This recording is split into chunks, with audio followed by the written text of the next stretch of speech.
俺要去找娘，俺不去打架，俺也去看他一眼。等他渡完劫，俺也去告诉他，俺在天穹宗过得怪好，师兄们都对俺怪好，哥哥也怪好，就是爹有点傻。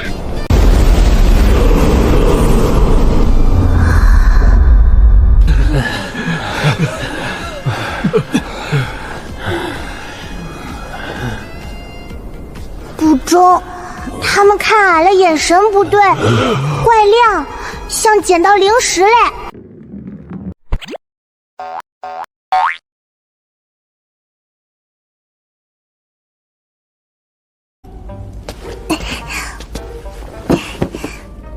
今日不出去，我先学新本事，一天只有这么长，要练剑，要跑圈，要识字，现在还要学画符、炼丹、布阵，比在天剑宗还忙。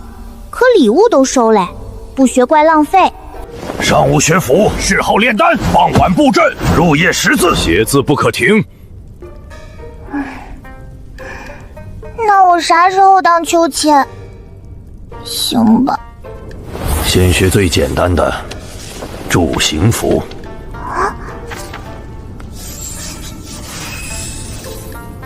该你。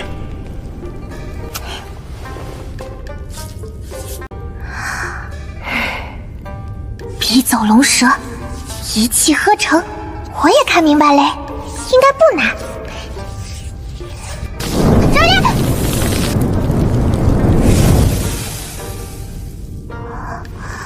再来。走呢！失火了！至少这回没烧我。再来。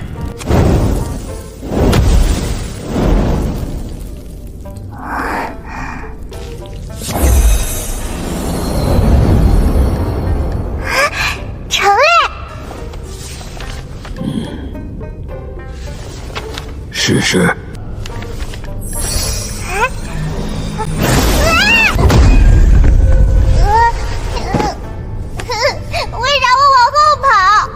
因为你画反了。那咋改？没得改，重画。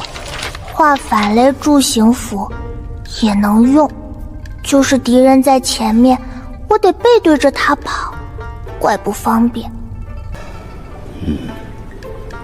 贴在腿上。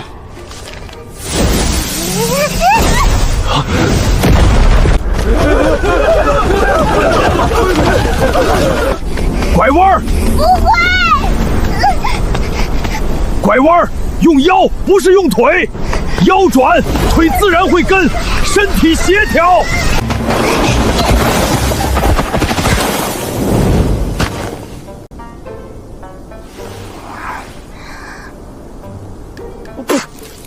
硬拐真会甩。炼丹第一条，火候，火候不足，丹药不成；火候过剩，丹药交毁。唯有刚好，方能成丹。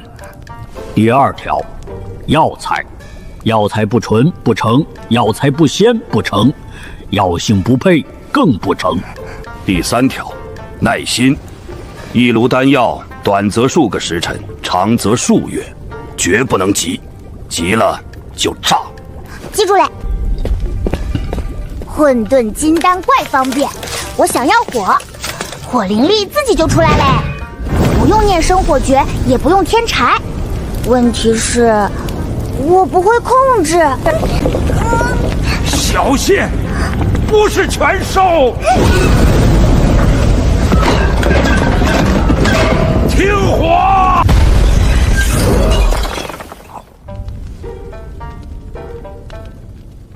我没事。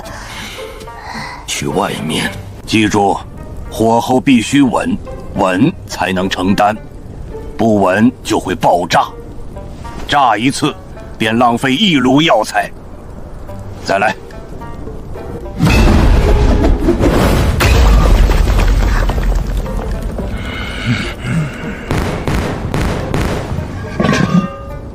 换盖子，再来。中。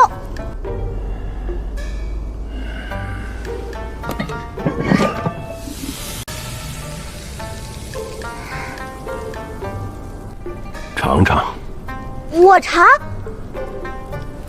你练的，你不尝谁尝？那是师傅呀。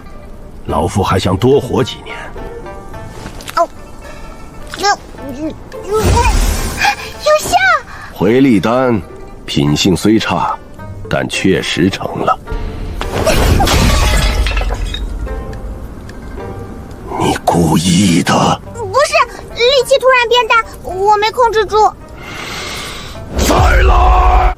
入门困阵，踩进去以后便无法离开，除非将阵法破解。我成了。多被困几次便好，困得多了，自然便会解阵。那咋解？过来，老夫教你。我过不去，我被困住了。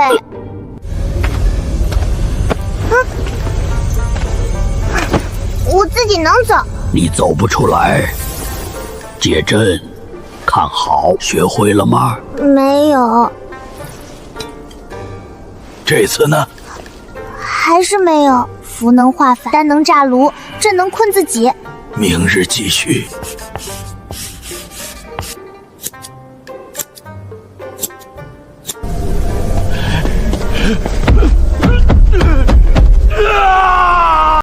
画符画到手指起茧，炼丹炼到眉毛沙胶，布阵布到阵旗插满半座城，中间还得识字写字字句，每天都忙，怪忙。4是4，10是10，14是14。4是14，4是14。不是，莫把4字说成10，休将10字说成4。唉，一笔一画不能歪，偏旁乱写，便会变成妖怪。你这字就是蚯蚓怪，可蚯蚓爬的都比你有章法。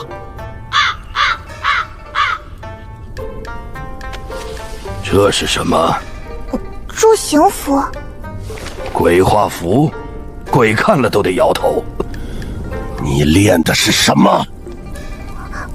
丹药。这是炭，你当自己是烧炭的？真正的炭都没有你的丹黑。这是什么阵？困阵。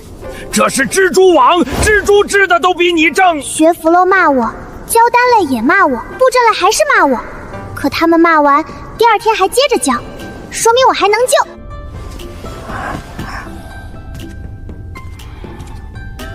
今日的符画完了，还差一点。丹练成了，还差一点。阵法学会了，也还差一点。我好好练。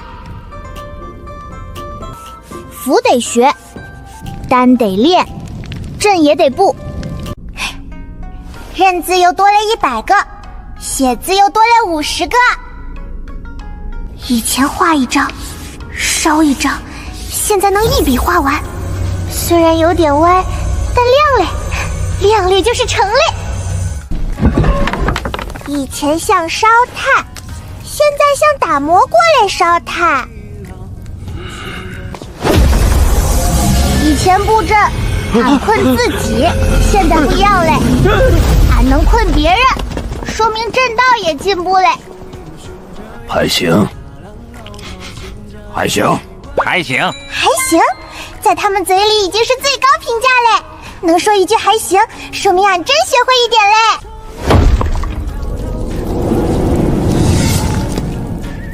你看看，怪有生活气息。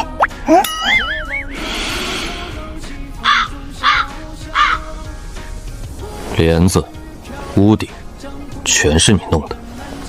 你弄坏的，你负责补。咋补？怎么坏的，便怎么补。俺不会。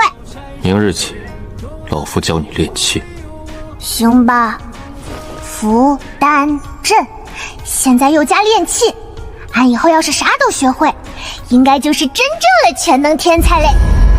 先看完，看完以后再说。图多，字少，看着怪快。炉子烧到啥颜色，铁锤咋抡，矿石咋画，图上都画嘞，有图就容易懂。看完嘞。 3日全看完了。图多字少，翻一遍就记住嘞。矿石发红是刚软，变白是过热，发青能拉丝，锤不能只用胳膊，得用腰带尖。铁水刀模具，冷嘞再敲。补帘子。矿石咋补帘子？矿石是硬嘞，帘子是软嘞，硬嘞咋不软嘞？炼器，炼的便是万物。矿石能炼成剑，也能炼成布。先熔矿，再拉丝，丝足够细，便可织；织得足够密，便与布无异。咋熔？自己悟。行吧。后续剧情更精彩，不想错过的家人们，赶快点个订阅，并打开小铃铛，好戏马上回来。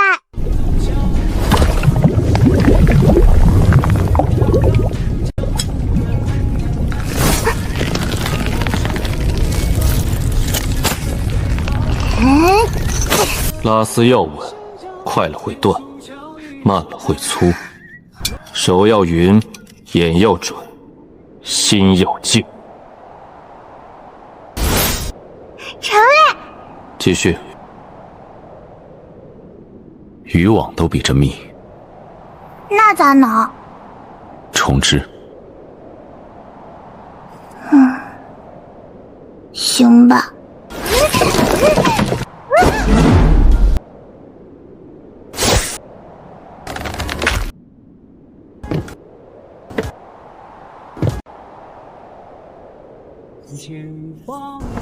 补兵多是多列点儿，可风吹不进来。行，能用。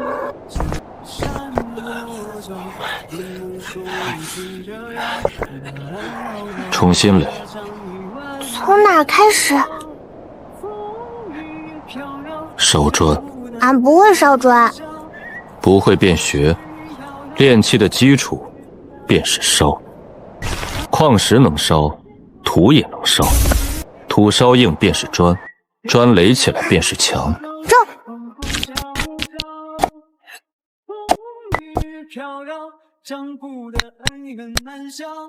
砖也成嘞！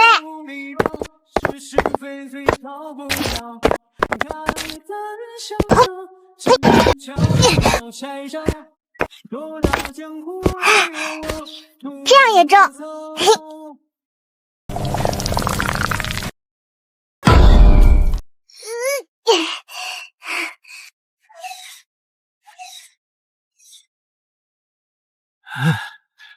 灶台虽然歪，锅虽然厚，碗虽然不圆，可都能用。能用便行。炼起第一条，能用就是好东西，俺自己总结嘞。补上。和泥，抹平，麻光。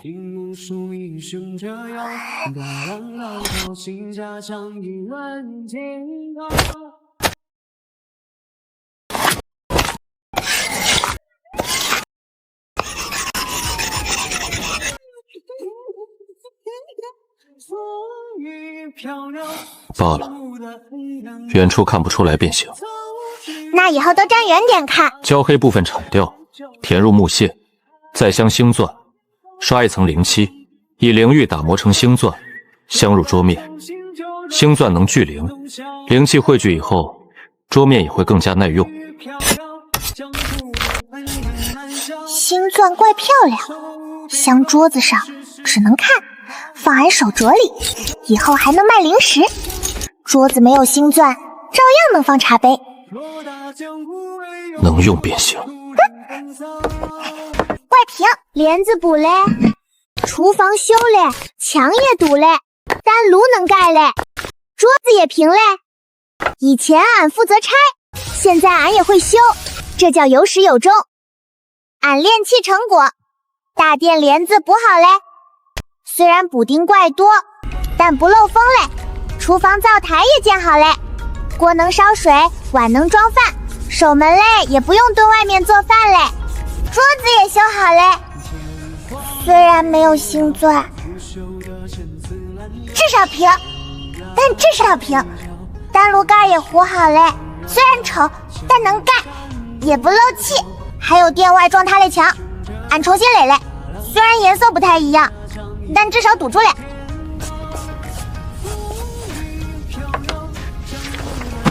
下次换其他老家伙代笔。不中，他们垒字都没有司徒爷爷写的好看，能写的字比刻碑还好看。哼，这话倒是不假。又出去打架？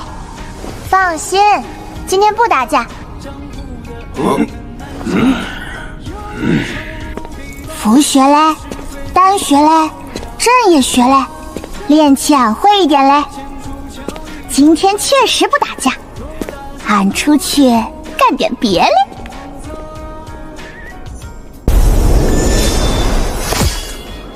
小霸王，你终于出来了！最近怎么一直不见你出来打架？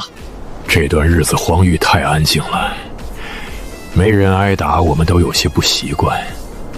俺以前出来，他们看见俺跑，1个月没出来，他们又开始想俺。看来挨打也会挨出习惯。这1个月在忙什么？学习、复修、画符、炼丹、布阵、练气。学这么多，你想当全能修士？啥都学一点。这不叫全能，这叫全不能。老话说得好，样样通，样样怂。能打赢恁就中。不过俺不能打恁，打恁浪费时间。小恩人，许久没见你了。以前他1岁半，现在2岁嘞，长高一点，门牙也还没长回来，说话依旧漏风。这些给恁，虽然长得难看，吃着也不怪好吃，但药材都怪好，全是大城七老祖存了私货，给恁们补身体。不行，太贵重了。小恩人已经帮了我们许多，不能再收你的东西。拿着拿着，反正俺不敢吃，怕中毒。恁胆子大，能吃。谢谢小恩人，你真是个好人。这个给恁。都是能用嘞，拿着玩儿，也不能乱玩儿。以后有人欺负恁娘，就拿符砸他，砸他，砸完就跑，不用回头。真正的高手，从来不回头。砸他！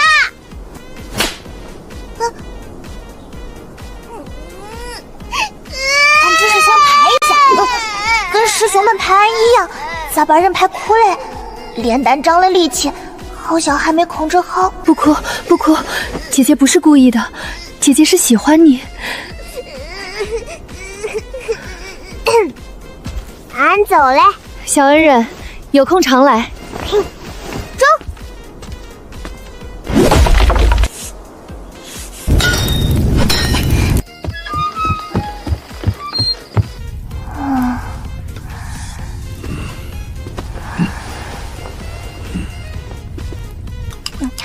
长高了，胃口也更大，以前2碗，如今4碗，再过2年，或许能吃1桶。俺不是饭桶。老夫只说你能吃1桶，没说你是桶。字迹也勉强能看了，从前像蚯蚓爬，如今像蚂蚁走，虽然依旧歪斜，但至少能够认出。下次无需老夫代笔了。造句也有进步。昨日他训斥守卫时说：“尔等鼠辈，安敢拦我！”不知古言，如今还会以诗骂人。二曹身与名俱灭，不废江河换古流。符道方面已经从鬼画符进步到能看出是人画的，整整跨越了一个物种。炼丹亦有进步，丹药虽然还是黑的，但如今黑的均匀，也更有光泽。听着像夸煤球。阵道进步最大，从前只能困住他们2个石时辰，如今能困1整日。练气仍需努力，下次补强不要使用普通灰泥，用灵玉粉。灰泥不牢，数日便会脱落。好，叶爷爷说的对，俺也不能一直补同一个地方，怪浪费时间。半年，从一个只会打架的剑修，变成会画符、会炼丹、会布阵，也会炼气的全能修士，确实不易。8名总祖教导半年，即便是猪也该学精了。俺不是猪，俺是公主。公主学得快，比猪快。能不能别拿俺跟猪比？猪有福心，猪有俺可爱吗？猪有俺聪明吗？猪有俺这么能打吗？你是小霸王，荒域小霸王，折架小霸王，祸害小霸王。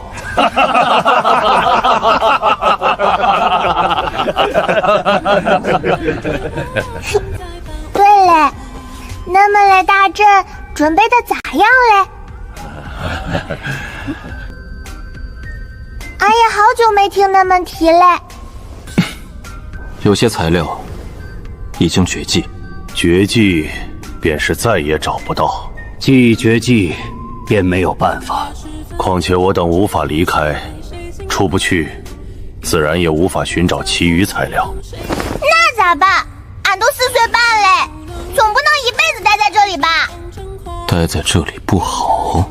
好是好，有饭吃，有澡泡，有人讲故事，还有人教俺学东西，其实怪好。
他来以后，连蔓反悔，暗而灼焦，厨房倾颓，壁流溅痕，遍布坑洼。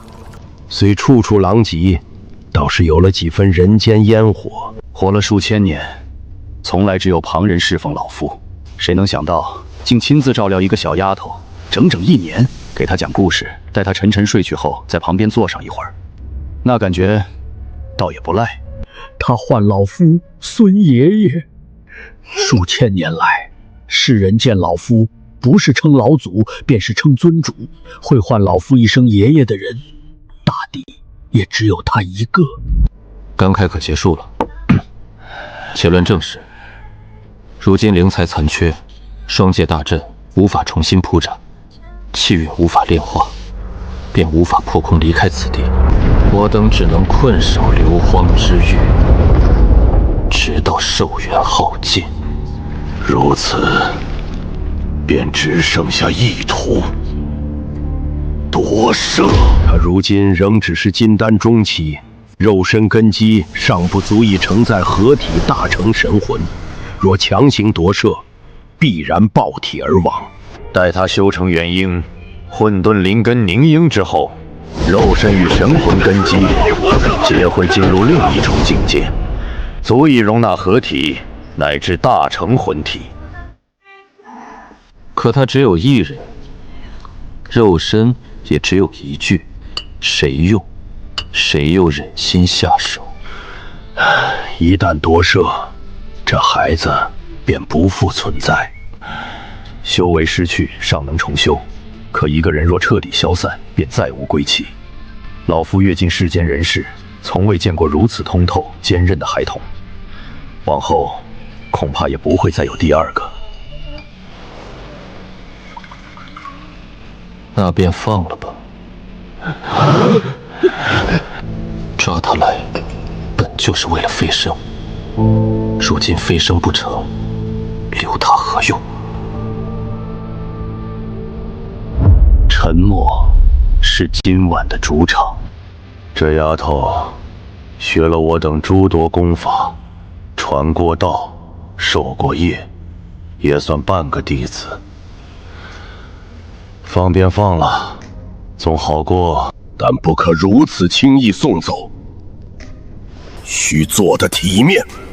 不错，不能显得我等是因大阵难成才被迫将他放走，应当显出我等大发慈悲，主动饶他一命，颜面不可丢。不妨如此说，言他根骨不佳，资质不足，单凭他一人气运，不足以令我等破境飞升，故而决定放他归乡。那么少糊涂啊！俺不是3岁小孩。师兄们早就说过，混沌灵感是这个时代类气运之女，俺身上有这个时代最多最大的气运，那么多气运，咋可能不够那么飞升？明明是大阵材料集不齐，俺身体又太小，恁们嘞混装不进去，是恁们没办法嘞，不是俺不行。恁们不能为了面子故意说俺不行，说俺不行就是看不起俺，看不起俺就是看起恁们自己，因为俺恁们教嘞，恁们教出来的人不中，说明恁们更不中。行吧，你说的对。大阵材料确实无法集齐，有几种灵材早已绝迹，若去外界寻找，外面正有无数强者等着擒我等。第二，你的修为仍然不够，夺舍时至少要等你结婴，谁知道还要等上多少年？等你结婴，我这把老骨头或许早已散架。第三，你吃的太多，我等积攒数千年的灵米已所剩无几，仓库几近见底，余下那些甚至不够你再吃3个月。老夫积攒数千年的天材地宝，全被你拿去泡妖浴了，如今连一根草都没剩。每日还要教你，教得太累，老夫还想多活几年。虽然老夫已经不年轻，但也不想早逝。所以你走吧，并非我等不想留你，实在是留不起了。再留下去，我等几个老骨头便只能出去打工，活了几千年，从未打过工。恁们真是嫌弃俺嘞，嫌俺吃得多，嫌俺学得快，嫌俺天才，恁们养不起。你不想离开？恁们果然想把俺扔到荒域，想让俺一个人自生自灭。不是，恁们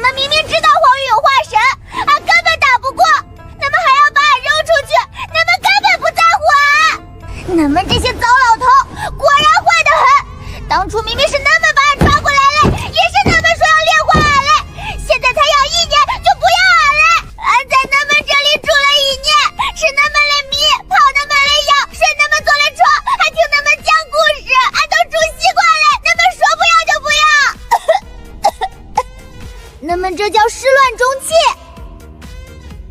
还不如犯贱羊毛嘞，老太太。老太太羊毛都知道养一辈子，那么养俺才养1年。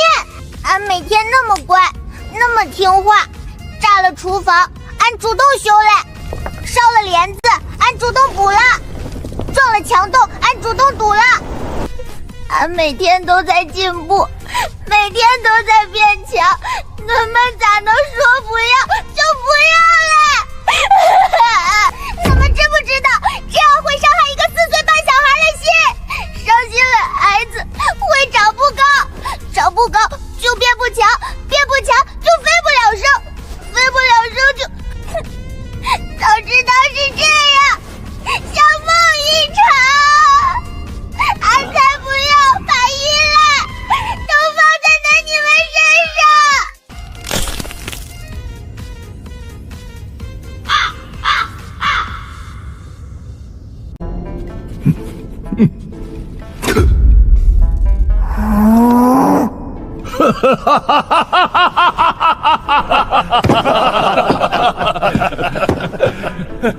叶爷爷笑脸，虽然只玩了一下，但玩了就是笑，俺没看错。你这孩子，不去凡界唱戏，实在可惜。确实，主角能唱，配角也能唱，配角唱完还能继续唱龙套，整个戏帮子你一人便能包了。唱什么戏最为合适？凡间有一出戏名为《窦娥冤》，叶老夫看，你比窦娥还能哭。唱戏都屈才了，应当去茶馆说书，往台上一站放心计，保管座无虚席。对，说得好，还能加钱。你们8个老东西怎么能欺负一个小孩子？说书也不够，应该写成话本。我在硫磺之狱当人质的这1年，必定畅销。行了，不要挨个打趣他。虽然演得有些假，但眼泪是真的，鼻涕也是真的。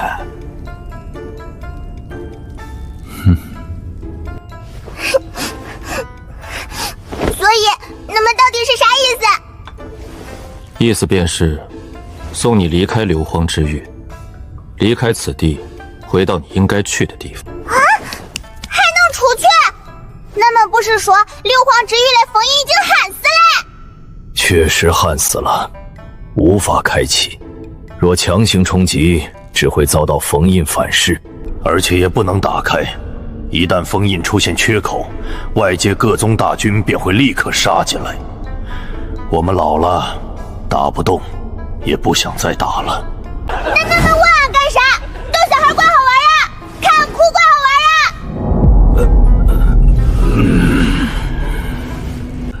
其实，硫磺之狱深处埋着一座上古传送阵。传送阵能把俺传出去？不知道，那座阵法已经荒废数千年，或许还能使用，也或许传送到一半便卡在空间夹隙中，进不去也出不来，比困在荒域更加凄惨。无妨，可以修。这世间没有什么阵法能难倒老夫。不过是一座几千年前的传送阵，无非是几条阵线接错了，几块灵石摆歪了，几处符文磨损了。明日你随老夫同去，老夫正好顺便教你。你们是认真嘞？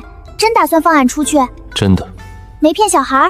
俺能回家嘞，能见爹、见哥哥、见师兄主，还能去找娘。可俺真要走嘞，这里了8个爷爷，以后还能见到吗？走半天，跨河塘，绕山山，怪远。难怪他们有以前不这坐镇，要不是为了回家，俺走一半就想回去吃饭嘞。看到了吗？这便是传送阵的底座，底座尚在，阵基也在，阵纹仍能辨认，说明还有救。重新刻画阵纹，更换全部灵石，重新校准节点，完成以后应当便能使用。那开始吧。上古传送阵与如今那些阵法不同，如今许多上古传承早已失传，现世的传送阵大多只能传送数百里，最多不过1000里。但上古传送阵可以跨越万里，甚至横渡两界。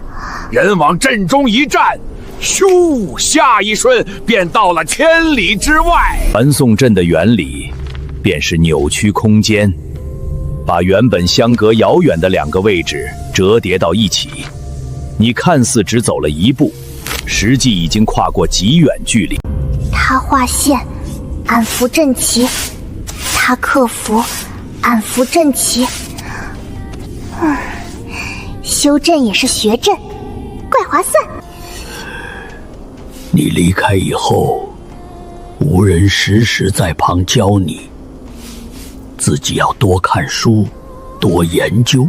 各家阵道传承不同，有的偏重困阵，有的偏重杀阵，有的擅长军阵，只有多看才能融会贯通。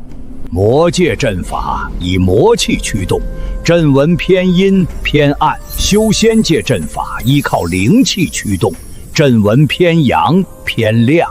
以后布阵必须先看自己身处何处，使用何种力量，刻画何种纹路，该明还是该暗，绝对不能混淆。魔文化在仙阵上会炸，仙文化在魔阵上会废。记住嘞。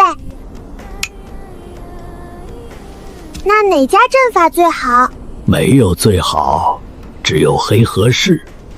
便如做饭，世上没有绝对最好吃的菜，只有最适合自己口味的菜。适合你的才是最好的，不适合你的再厉害也没有用。那恁觉得俺适合学啥？你适合什么都学，因为你学得快。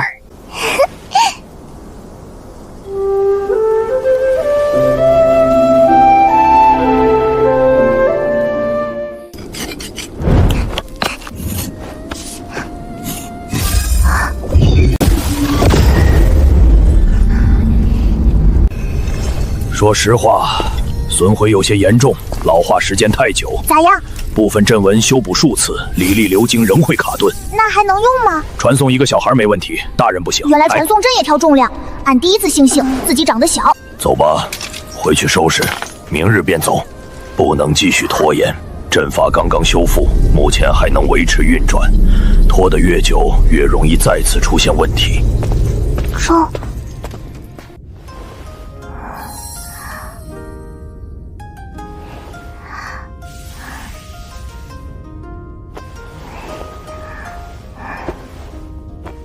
一套旧衣，一套睡衣，一套法衣。俺没有多少东西好收拾，可每一件都是爷爷们给俺补嘞、缝嘞、送嘞，不能丢。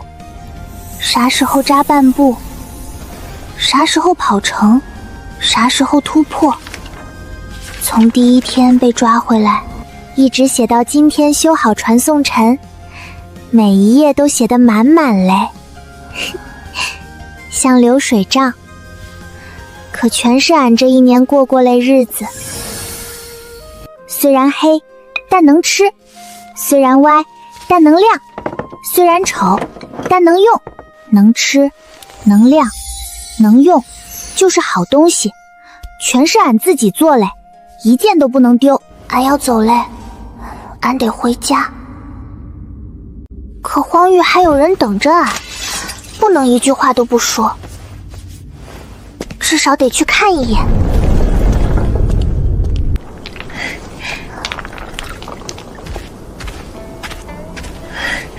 我要走嘞。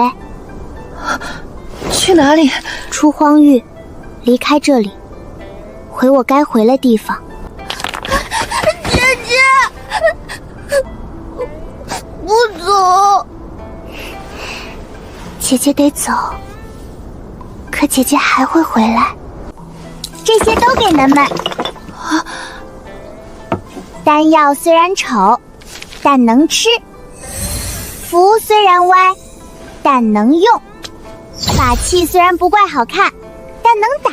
放在我手镯里，我也用不完，留给恁们比跟我走用。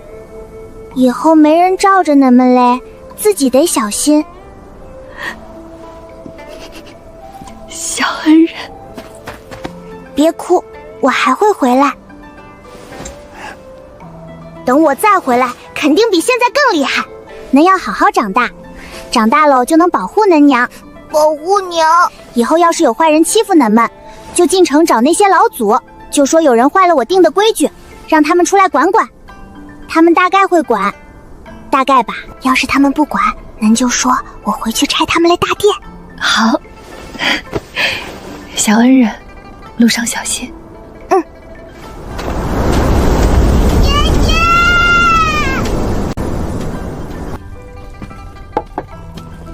告别完了。舍不得那对母子。有一点，那个小孩哥有娘护着，我每次看见他就会想我娘。虽然我娘没有陪过我，但我知道他不是不要我，肯定是有原因嘞。爷爷，我走以后能不能让人偶尔去看看他们，别让坏人再欺负他们。你定的规矩便是荒域的规矩，荒域的规矩便是无争虚城的规矩。真嘞？我走嘞，可规矩留下来，只要无争玉刃，以后就算我不在，也没人敢随便欺负女人和孩子。饿嘞。还吃？明日便要离开了。就是要走，才得多吃。万一传送到一半我饿了咋办？空间夹缝里又没有饭馆，饿极了只能啃自己。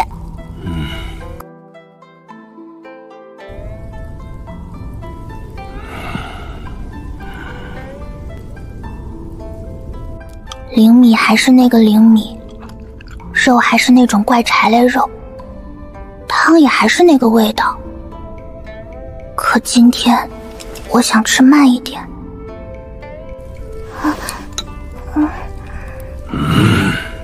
那个，我能不能带几个人一起出去？不行。传送阵荒废太久，承受不了太多人。此次修复已经耗尽阵基最后的力量，最多只能承受你一个，而且只能使用一次。我去也想带那对母子，还想带一些生在这里没做过坏事的人。可传送阵只能用一次，我只能自己走。等你足够强大，可以再回来。届时将那些本不该留在这里的人一并带出去。真嘞？看你的本事。现在我带不了，不代表以后也带不了。等我更强，能打开封印，能修好大阵，就回来带他们出去。我走嘞，那你们咋办？看天意，飞升雷劫，若能渡过，便继续向前；若渡不过，便死。邪修也是修士，同样逃不过最后这一关。早走晚走，并无区别。你无需担心我们，我们有自己的路要走，你也有你的。今天那饭突然怪难吃，灵米咽不下去，肉嚼不烂，汤也没味儿，明明跟以前一样，可又好像哪里都不一样。明天我回家，可这些爷爷可能以后再也见不到。我不知道这一顿饭吃完以后，还能不能再跟他们坐在一张桌子旁边。他们开始掏东西嘞，一个比一个掏得多，像8个要搬家的老头。圆桌本来怪大，东西一摆，桌子都显小嘞。带回去。怪沉。都是老夫多年积攒的药材，少则1000年，多则10000年。回去好好修炼，拿来泡药浴，比外界那些普通药材强得多。大存老祖攒了药，一株都怪值钱，拿回天剑宗能给师兄们泡，俺能泡，说不定小燕儿也能泡。还有一事，慕容家那些后人，若万仙盟准备处置他们，你若方便替他们求一句情。他们虽然随老夫犯下恶行，却也有不少人是被家族裹挟，若能留命，便留一条活路。俺尽量。罢了，杀便杀了，跟着老夫这么多年，真正无辜之人也没几个。杀了省事，免得日后继续害人。五师兄是好人，他也姓慕容，是能家嘞。慕容卓那孩子确实不错，慕容家后代也只有这棵苗没有长歪。对，五师兄只是爱美，但他没歪。白色这一剑能挡化神一击，青色这一剑可挡炼虚一击，至于紫色这一剑，融入了老夫心血以及一部分修为，能够抵挡合体期一击。上官家最得意的后辈也没有得到过老夫一件法衣，他们曾向老夫索语，老夫说没有，其实有，只是不愿给。家里后人不给，全给俺嘞。上官爷爷嘴怪硬，但礼物怪软。上官海棠不是能了后人吗？能咋不给他？那个丫头，谁知道是不是呢？她身上的气息有时像人，有时又不像。你离开以后要小心她。看不透了人，连该防哪儿都不知道，更危险。司徒家什么都不多，便是灵石多。家中有数条灵脉矿，花不完，这些带在路上用，不够再回来取。罢了，你也回不来，省着点花。若是可以，替老夫照管司徒厝。司徒家如今也只剩这根独苗，是家族对不住他，将他丢在青云宗多年不闻不问。若他遇到困难，能帮便帮上一把。好，司徒策不是坏人，他就是运气不太好，每次打架都输给俺大师兄。但他给的东西多，下次俺让大师兄让他一招，只能一招，让2招，大师兄会不高兴。欧阳家什么都不多，便是保命之物多。毕竟老夫怕死，怕死便要早做准备，做准备便要多囤货。如今都给你，全给俺嘞，能不怕死嘞？仍然怕，可活了几千年，也算够本儿。况且老夫只是合体，即便要死，他们都是大成，他们先死，老夫后死，赚了。老夫只是随口一说。回去以后不要荒废符道，全是老夫亲手所化，以魔气催动，威力比普通符箓至少强出2倍。省着使用，不可像你以前那样一扔便是一叠，更不能拿去送人。知道嘞，谢谢莫爷爷。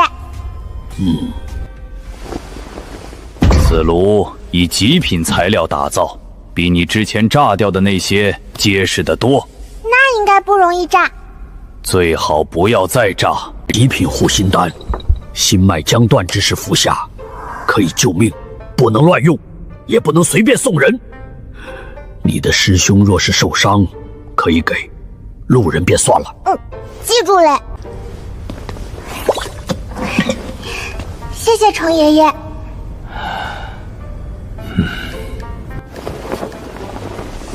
一套12支，都给你。离开以后，也不要荒废阵道。阵法师很赚钱，比剑修赚钱。真嘞？剑修要亲自，容易受伤。阵法师只需布阵，阵成以后等着收钱即可。不用挨打，还能收钱，阵法果然得好好学。出去以后，辫子找别人扎吧。老夫已经老了，手也开始抖，以后扎出来的辫子会歪。按照3师兄扎，他手稳，不会抖。他们把几千年的家底全塞给俺嘞，说是送礼，更像把以后都交给俺嘞。俺不能弄丢，也不能乱用。忘机长老说过，等俺跟宗主一样厉害，运气好嘞话，大概得100年。宗主是合体，合体到大成怪难，可俺这种开挂嘞，运气好也算100年吧。大成到渡劫也算100年，也就是说，运气好了话，300年以后，俺就能渡劫飞升。你算的倒是清楚。要是俺渡劫成功，就能打开飞升通道。到时候咱们可以跟俺一起飞，一起飞升就不用死嘞，不用等死，就不用天天叹气，也不用再愁大阵布不成。他们想飞升，可他们没有办法。俺以后有办法，俺去也带他们一起。说好了就得做到。好孩子，但愿老夫能活到那一天。若老夫能活到那日，便等你。老夫如今只是合体，他们几个大成都死了，老夫也未必会死，说不定真能活到300年后。老夫只是说可能。坏人都长命，恁们是邪修，祸害1000年，肯定能活怪久。俺爹说过，坏人不会那么快死，恁们都是坏人，所以绝对不会早死。走吧。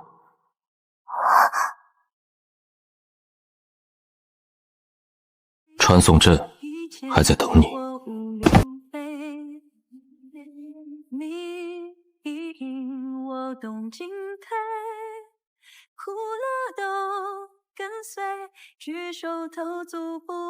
他们把药材给俺，把法衣给俺，把灵石、法器、符、丹炉、阵旗全给俺嘞，还把后人托给俺。俺不能忘，300年说长怪长，说短也能熬。等俺飞升，再回来接他们。走慢一点也中，传送阵又不会跑。我没有回头，不是不想看，是怕看了以后就更舍不得走。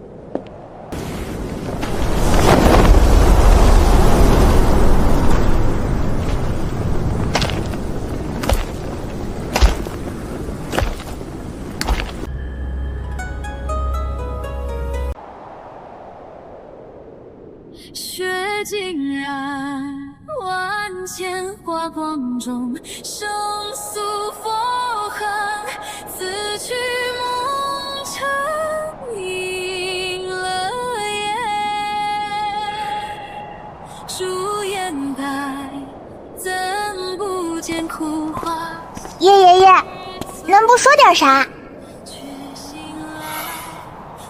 还想让老夫送礼？对呀，大家都送嘞，也都说嘞告别嘞话，就恁没有。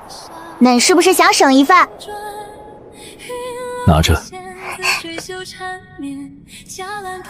遇到危险，将其捏碎，可抵大成一击。谢谢叶爷爷。出去以后，好好活着，别死了。中，叶爷爷不会说好听话，让我别死，就是让我一定活着。我知道。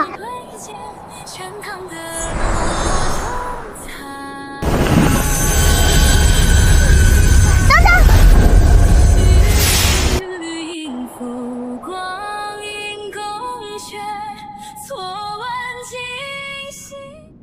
我再问一句，我走以后，人们会想我吧？不会。会，大概会，有一点，可能吧，也许，不好说。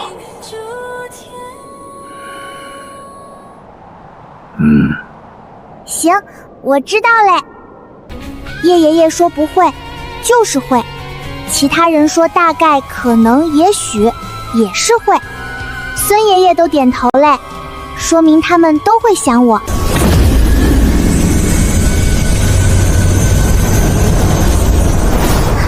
再等等！又怎么了？孙爷爷，我会被传到哪儿？这是上古传送阵，荒废几千年，修好以后也没人真正试过，可能传到魔界，也可能传到修仙界，也可能掉进海里啊！海里？那我不是要淹死嘞？你会游泳吗？不会。那便不要传到海里。这又不是我能选嘞。我真走嘞。慕容爷爷、司徒爷爷、孙爷爷，你们一定得活到300年后。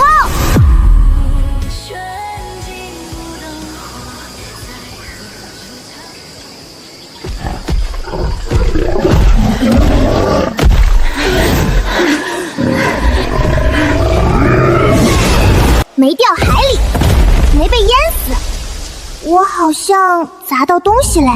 我已经4岁半嘞，不能像3岁半一样毛毛躁躁。从天上掉下来也得像个成熟嘞大人。请问一下，这里是哪儿？他砸死了铁牙猪！这么小一个孩子，用手砸的？不对，像是用屁股砸的。他的衣服连灰都没沾，衣服竟然都没破，什么料子？什么牌子？哪家铺子买的？他们不关心猪咋没嘞，开始关心我衣服在哪儿买嘞。这的类人，看东西了角度也怪特别。多谢小女侠出手相救。不谢，顺手了事。能先告诉我这里是哪儿吗？此处是万丈岭，青木林，属于大燕国境内。我们是大燕国的修武之人，来万丈岭历练。大洋国，那不是6师兄顾明光来老家吗？我也到凡界嘞，没传到魔界，也没传到修仙界，偏到凡界嘞。不过没掉海里，已经算运气怪好。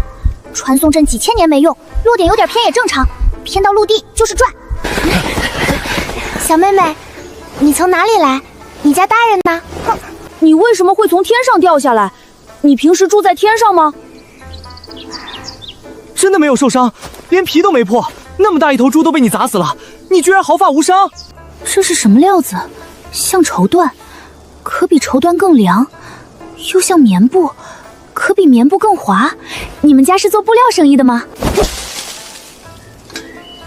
这是法衣，穿在身上刀枪不入。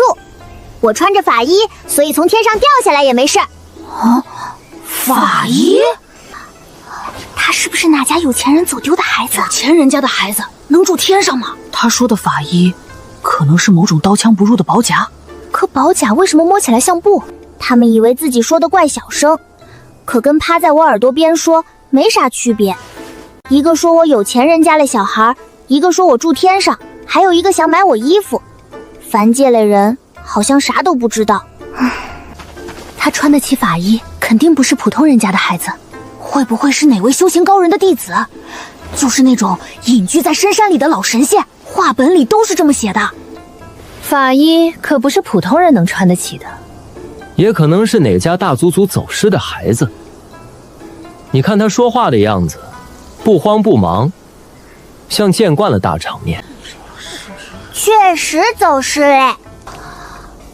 所以，你们知道修仙界咋走吗？你是从修仙界来的？这小娃娃太有意思了，仙人家的孩子怎么会出现在这种荒山野岭？仙人出门不都应该驾云吗？你怎么是直接摔下来的？而且万宗凌晨大典还没到，仙门都没有开启，你总不能是自己偷偷跑出来的吧？看不出来俺是修士，倒也正常。在他们眼里，俺大概就是个力气怪大的小孩。那么说来，万总凌晨大典是啥？每隔30年，修仙界的仙人会打开仙门，来到凡界除妖。若是碰见有灵根、有仙缘的人，便有机会跟随仙人前往修仙界修炼。这是整个凡界都知道的大事，你不知道？你既然穿着法衣，家中要么出过拥有灵根的仙人，要么便是大族子弟。再不济，也该是炼气世家的孩子。说实话，他们会觉得俺疯嘞，不信。俺一直跟着师傅住在深山里，最近才第一次出山，山里消息传得慢，所以很多事都不知道。原来如此，难怪你什么都不知道，什么都不知道，就是从深山刚出来。这个说法，他们反倒一下就信嘞。凡界类人好像更喜欢画本里的答案。真可怜，这么小便要独自出山历练。唉，你师傅也太放心了，连个保护你的人都没有，万一被妖兽吃掉怎么办？妖兽不一定吃俺，他们更应该担心俺会不会吃他们。不过俺不能说，说嘞他们又不信，不信又得证明，还是算嘞。此处不宜久留，血腥味已经散开，继续留下，很可能会引来其他妖兽。你准备去哪儿？修仙界，俺们真不知道咋走。唉，我知道你很想修仙，可修仙界不是凡人能直接上去的。若你真想进入修仙界，只能等万宗凌晨大典，到时找仙人检测灵根，若测出灵根，又有宗门愿意收你，或许便能跟着他们离开。得等多久？2年。2年？太久嘞，还有别的办法吗？没有，只有那些仙人才知道仙门在哪里，凡人自己上不去。好吧，2年太久，爹会急，哥哥会急，师兄们也会急。可俺刚到凡界，连路都不知道，先找个地方，再慢慢想办法。不如你先跟我们回去吧，你一个孩子留在山里，实在太危险。无妨，他毕竟救了我们所有人，总不能把救命恩人一个人扔在荒郊野岭。万一被别的妖兽叼走怎么办？俺不能随便跟陌生人走，先看看是不是好人不一定看得出来，但有没有钱一般能看出来。发簪是玉嘞，成色不错，值钱。玉佩也是真嘞，雕得怪细，不是地摊货。衣服是好料子，鞋底还没磨破，说明平时不用自己走太远，不是坐车就是有人抬，还有人带着进山打妖兽，跟他们走至少不会饿着。俺愿意。要不要我抱你？山路不好走，你的腿这么短，肯定走得慢。不需要，俺已经4岁半嘞，不是3岁小孩嘞。你才4岁半，这么小便如此坚强。我家二弟6岁时摔一跤，都能趴在地上哭半天。你从天上掉下来，还砸死这么大一头猪，竟然一滴眼泪都没掉。俺3岁半的时候也不爱哭，除非爷爷们说不要俺，那种情况另算。大姐，别聊了，血腥味已经散开了，再不走，引来的便不只是铁牙猪。走，我们回去。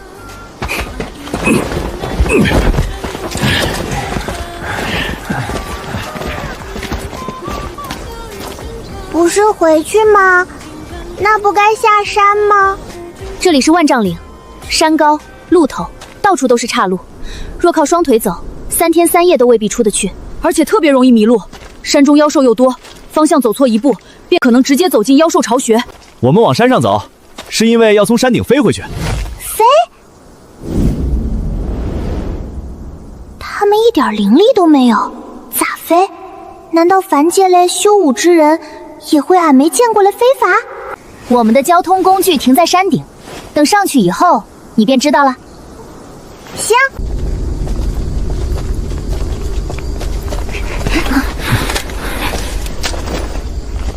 保持阵型，不要分散。千万别再遇见妖兽！小爷昨夜看画本看到半夜，清晨起来，腿本来便是软的。小声些，不要把妖兽引来。你还说我？你鞋底能不能踩轻些？都闭嘴！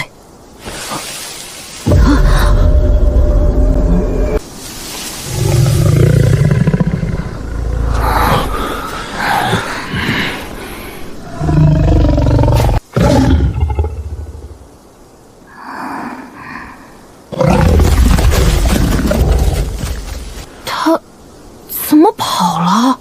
那豹子不是应该冲过来吗？为何直接逃了？或许是觉得我们不好惹。我们哪里不好惹了？打一头猪，都险些全军覆没。可能今日运气好，或许那只豹子刚刚吃饱，今日不想吃人。他不是不想吃人，是看见俺以后不敢吃嘞。不过俺不说，真正类高手不能啥都解释。总算到了。这就是他们说的飞行工具，上面像个大蘑菇，下面像个大篮子，不像非洲，也不像仙船，可确实能飞。俺能自己进去。知道，可抱你比较快。这个叫啥？非洲、飞船、飞蘑菇，还是飞篮筐？它叫乘风囊，可以飞上天空，也可以载着我们飞到群山之外。外层应该是好几层厚麻布，还刷了桐油，里面应该还有衬布，不然热气一冲，布袋容易漏。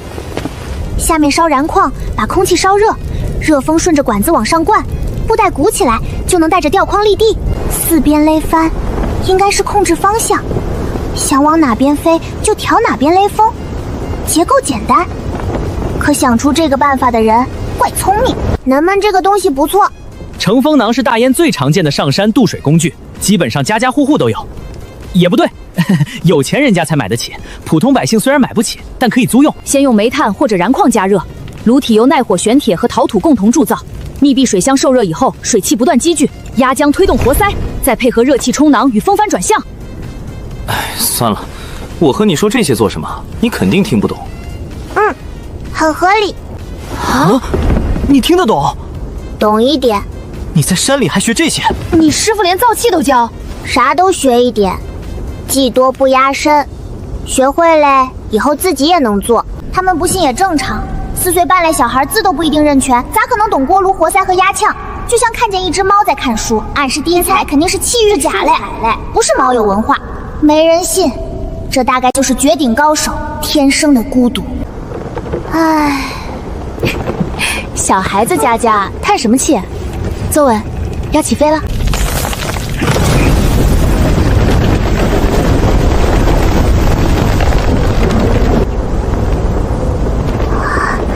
凡界没有灵力，可他们用火、用水、用风也能飞上天。虽然比非洲慢，但普通人也能做。能想出这个办法的人，真是个天才。飞出这片山要多久？若一直顺风，1日左右。若是逆风，至少2日。若途中遇到普通降雨，大概需要3日。如果遇到暴雨或狂风，便必须寻找平地降落，等雨停以后再走，着急也没有用。还是算了，万一俺突然遇见飞走，他们吓得怀疑人生咋办？万一觉得俺怪物，不肯带俺回去咋办？慢就慢点，反正有地方坐。风大，别着凉。三师兄会给俺扎辫子，孙爷爷也会。现在这个姐姐会给俺围巾，她身上的味道跟硫磺之玉不一样，有太阳晒过的味道，有炊烟，有晒衣服的人，有狗追猫，还有卖吃嘞。热炊饼，这里跟荒域完全不一样，像个真正有人过日子的地方。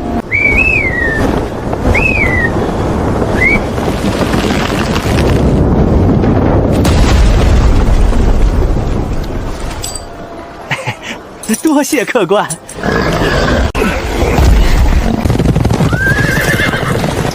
参见长公主，参见二皇子。起来吧，把这头妖兽送到铁泽驿，运回京城，小心一些，不要弄破。这张皮至少能做2件法衣。他们说的法衣应该只是妖兽皮做的护甲，不过都叫法衣，俺也先不纠正。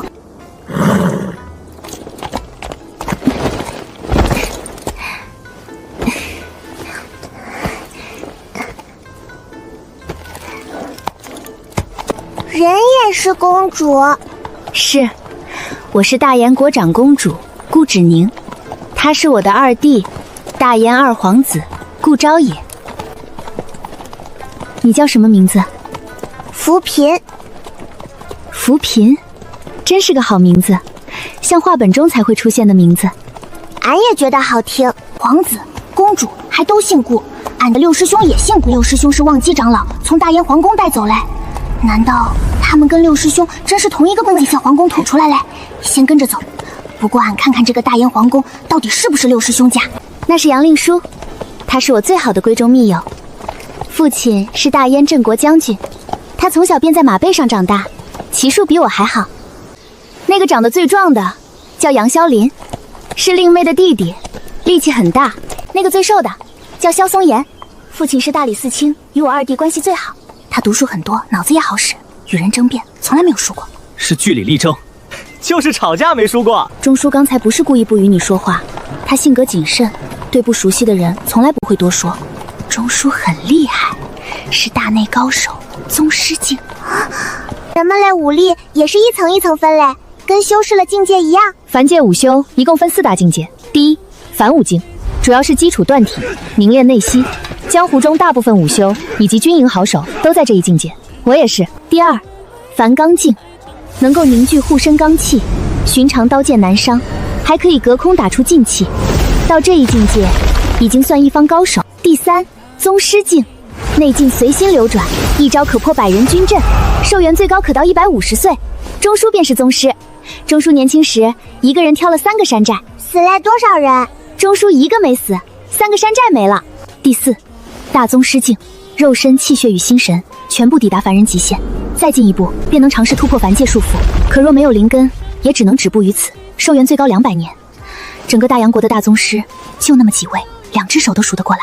凡武、凡刚，宗师大宗师，最厉害的大宗师，也只是凡人极限。可俺已经金丹中期嘞，俺在修仙界不算特别厉害，要是顺便跺跺脚，说不定半个国家都要晃。以后走路得轻一点，不能乱跺。是不是坐马坐得不舒服？没有，俺在控制脚。控制脚？走轻一点。谢谢，俺都了解嘞。那俺们现在去哪儿？铁折师。铁锤社？啥意思？等到了以后，你自然便知道了。乘风囊已经怪新鲜，现在又来一个铁醉山。凡界没有法术，可好玩的东西一点都不少。到了。热包子，刚出锅的热包子。人怪多，还有卖吃嘞多，跟修仙界的宗门广场不一样，这里更吵，可也更像有人认真过日子。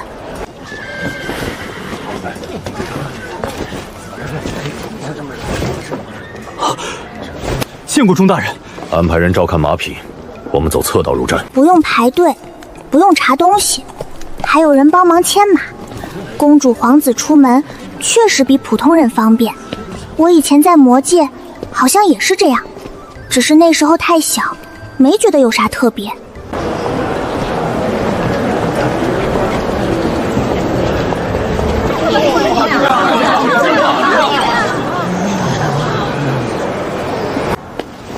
等会儿仍走专属通道，不用排队，也不用在人群里挤。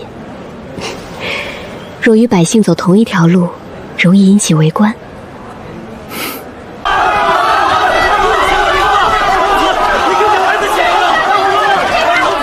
上一次，二弟弟被百姓围了整整半个时辰，签了100多个名字，最后手都抬不起来。啊！走小门怪好。外面挤得像煮饺子，这里一个人都没有，一扇门就像隔开2个世界。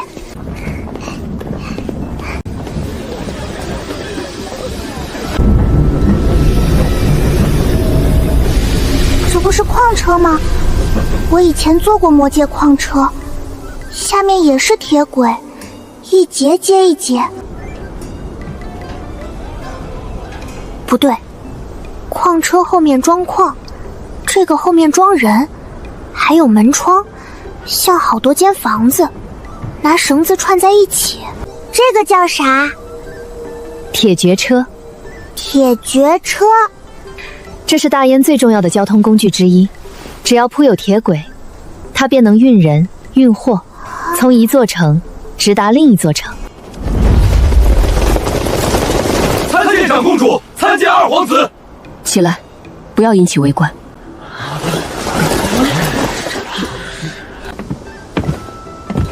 刚才还说怕围观，结果护卫一跪，所有人都看过来嘞。当公主皇子，想低调也怪难。外面看着像木盒子，里面倒像小客房，有椅子，有桌子，有热茶，还能睡觉，比矿车舒服多嘞。长公主，二皇子，老奴去后方查看妖兽装载情况。好，让人仔细些，千万不要弄破那张猪皮，那是准备给父皇做法衣的。老奴明白。吃吧，不用客气。好吃，软软嘞，甜甜嘞，还有花香。比荒域妖兽好吃怪多。这个也好吃，外面酥，里面软，我以前咋没吃过？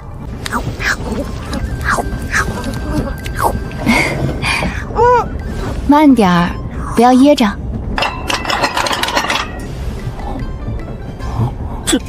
这么能吃？你师傅是不是不给你吃饭？你多久没有吃过饱饭了？这些点心，我看着都已经饱了，你怎么还能吃下10盘？这盘也给你，我吃不下。够吗？不够的话，再让人送一些过来。够嘞，这是我这一年吃过最好吃的东西。整整1年，连一颗真正的糖都没吃过。这么小的孩子，跟着隐居高人住在深山，1年连糖都吃不到，难怪见到点心便控制不住。可怜的孩子。我还以为你是哪家大族的小姑娘，没想到真是在山里苦修的。你师父到底从哪里见到你的？与你有何仇怨？他们好像误会嘞，爷爷们不是不给我吃，是硫磺之玉没这些东西。不过这个误会也不错，至少不用解释我为啥一次能吃10盘。乘风囊能飞，铁折车能跑。以前师傅们说，凡界类人不会飞，出门全靠2条腿，原来都是骗人嘞。也不算骗人，乘风囊和铁折车都是近几10年才逐渐普及，不过如今用的极广，各州之间互相连通，百姓远行、商行运货、官府押送物资，大多都要依靠铁贼车。大燕每一个州都有铁折站，站与站相连，4通8达，比普通马车快10倍不止，还不用翻山涉水。铁锤车可不是有车便能跑，下面要先铺筑坚实路基，官府征调大量铁匠、民夫，统一规格，统一修建。当初光铺设铁折路线，便足足修了30年，耗费的人力物力难以计算。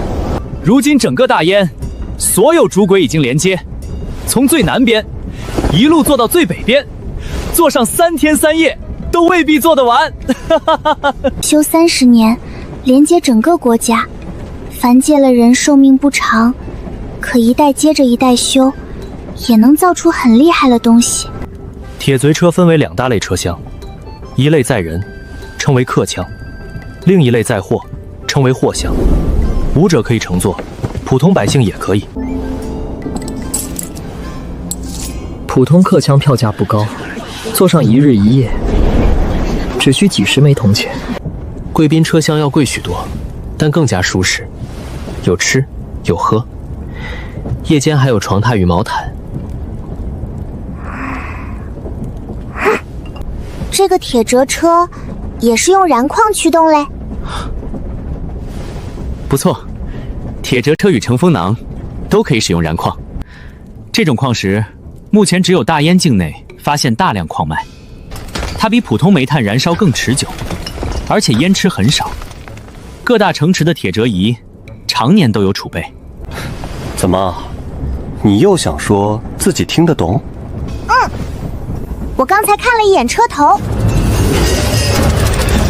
里面应该有一个密闭的大鼎，用耐高温的特制铁打造，里面加水，下面烧燃矿，水烧开以后，热气出不去，就会越积越多，压桨也会越来越大，再把高压热气引到铁活塞里面，热气一推，活塞就前后动，活塞再连上齿轮，齿轮带动车轮，整辆车就能往前跑嘞。原理怪直白，普通铁匠只要看懂结构，应该都能照着打造。不是，你真的懂？懂一点。你师傅到底是什么人？竟然连燃矿、锅炉和活塞都教你？我师傅们都是活了很久很久嘞，老头子。一个会这个，一个会那个，反正啥都懂一点。今天教这个，明天教那个，学得多嘞，自然啥都懂一点。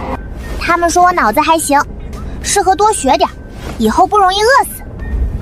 他们嘞，下巴收回去一点，腰挺直一点，说话也更客气一点。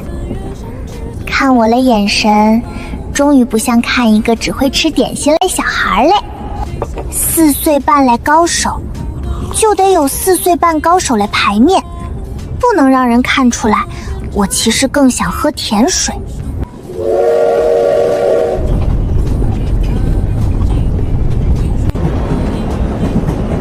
住宿喽，1碗20文，热水管够，烧饼，热乎的烧饼。哎呀，那个糖葫芦，买。修士活几千年，不是在闭关，就是在等天劫。凡界的人只能活几十年，咱每天都嫩热闹。他们不会修炼，可他们不用灵力也能飞上天，跑到很远很远的地方。凡界的人可真会过日子。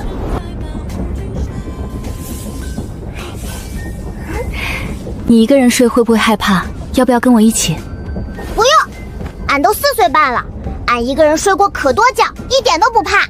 好，好，好，我们平儿最厉害。别揉啦，头发都揉乱了。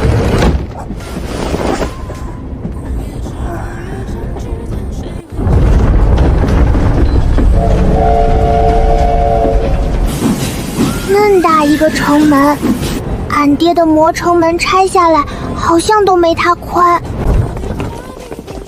接下来去哪儿？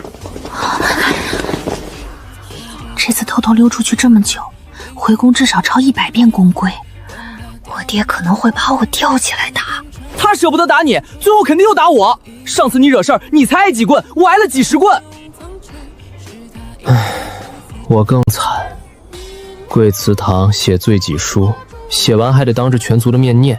反正已经出来了，不如先逛街，晚上再回去。就算没消，晚回去也比早回去划算。有道理。俺算看明白了，回家的时候一个比一个怂。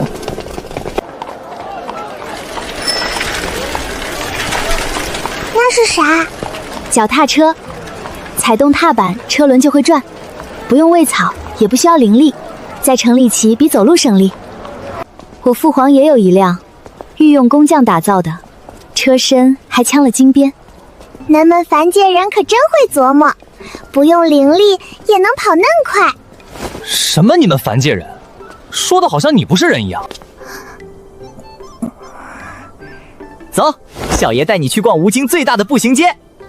为啥叫步行街？只能走路，马车、轿子、脚踏车都不能进，省得挤得乱七八糟。哦，就是专门让人慢慢逛、慢慢吃的地方。好像也没说错。有钱的捧个钱场，没钱的捧个人场。想吃什么，想玩什么，尽管说。今天全场顾大姐买单。哦！啊！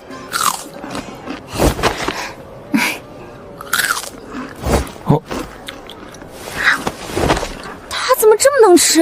吃了这么多，肚子怎么一点都没鼓？山里的孩子可能从小没吃过这些灵鬼，可怜的孩子。这个你还没吃过，尝尝。他们看俺的眼神咋怪怪的？算了，只要还给吃的，就是好人。怎么不走了？累了。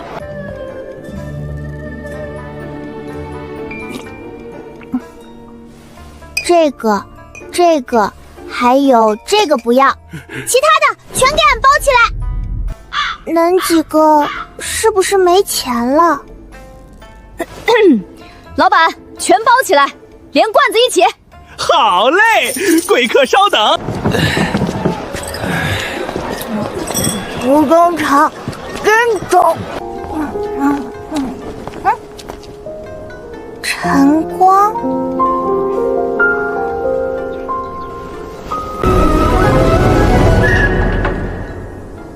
这晨光不会是俺六师兄那个晨光吧？子宁姐姐，这些铺子咋都叫晨光啊？晨光是大妖国的国营商号。国营是啥？就是朝廷开的。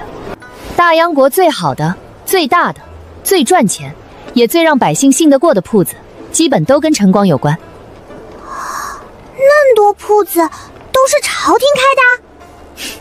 也不全是，你看这种写着官营的，就是皇室直营，货物由宫里统一监制，店里赚的钱全部进入国库。就是皇帝自己开店挣钱？话糙了点儿，但差不多。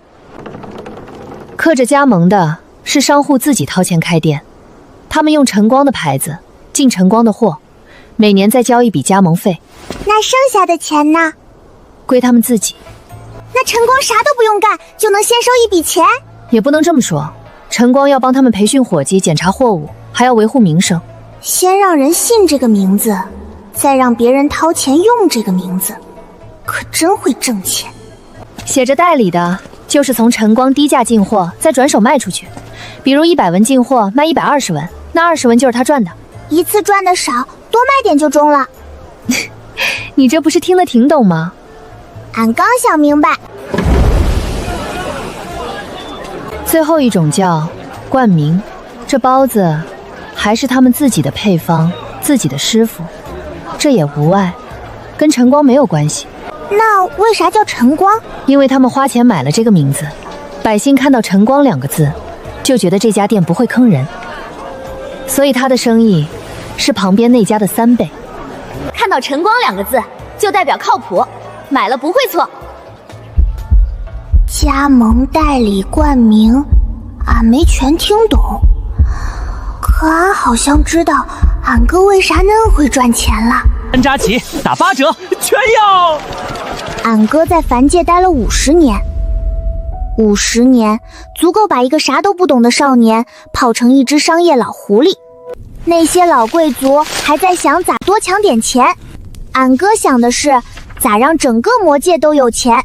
他们还在想咋打赢战争，俺哥已经开始合作共赢了。他们看的是谁拳头大，俺哥看的是谁账本好看。你笑什么？没啥，俺就是突然想通了一件事儿，俺哥为啥那会赚钱？你还有哥哥？俺哥可厉害了。你哥也是商人？他救活了一个快破产的家族，还让一家人都赚了不少钱。他在哪座城做生意？说不定我们听说过。他不在大燕。那在哪里？一个挺偏的地方。魔界确实挺偏，过条河还得趴着爬过黑风谷。芷宁姐姐，咱们说的那个晨光是不是姓顾？是，他是大央国第1位身具灵根被仙人带走的皇族。按辈分，我们得叫他一声黄渤高祖，就连我父皇也要叫他黄渤祖。黄渤高祖？六师兄，那个天天抱着降本哭穷，连馒头钱都要算的六师兄。听说当年有一位仙人借皇家别院闭关，出关时正好看到了8岁的黄渤高祖。那仙人说他根骨不错，是练剑的好苗子，便把他带走了。他走的时候才8岁？对，算算日子，到今年刚好100年。六师兄现在109岁，在修仙界还是个年轻弟子，在凡界都成人家的高祖了，这辈分高的爬梯子都够不着。那顾曙光有给人们家里传过信吗？仙人一去，基本不会再回来。不过每次有仙人下凡除妖，他都会托人带口信，说自己在那边过得很好，住山洞，穿补丁，一颗灵石恨不得掰成8块，这也叫过得很好。六师兄可真会报喜不报忧。他还烧过丹药、法医和灵石回来，现在全都收在皇室公祠里供着。灵石是不是灰扑扑的，不咋透亮？你怎么知道？确实灰扑扑的，可那毕竟是修仙界的东西，凡人平时见都见不到。俺猜的，下品灵石能不灰吗？六师兄以前连上品灵石长啥样可能都不知道。那些法医和单瓶上是不是还写着万仙盟志4个字？你怎么又知道？完了，猜的有点太准了。小姐公子，老爷叫我们立刻回去。他怎么知道我们回来了？不是说好晚上再回去吗？走吧，早死早超生。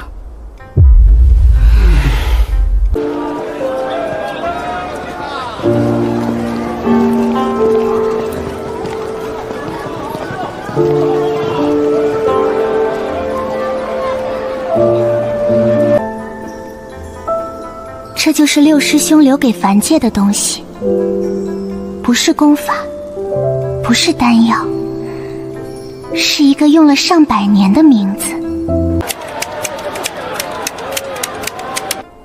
1颗，2颗，3颗。宗门库存不足。凡界的顾城光是整个大央国的商业传奇，修仙界的顾城光还在为了省一颗培元丹的钱发愁。六师兄要是知道自己在凡界这么有钱，会不会当场哭出来？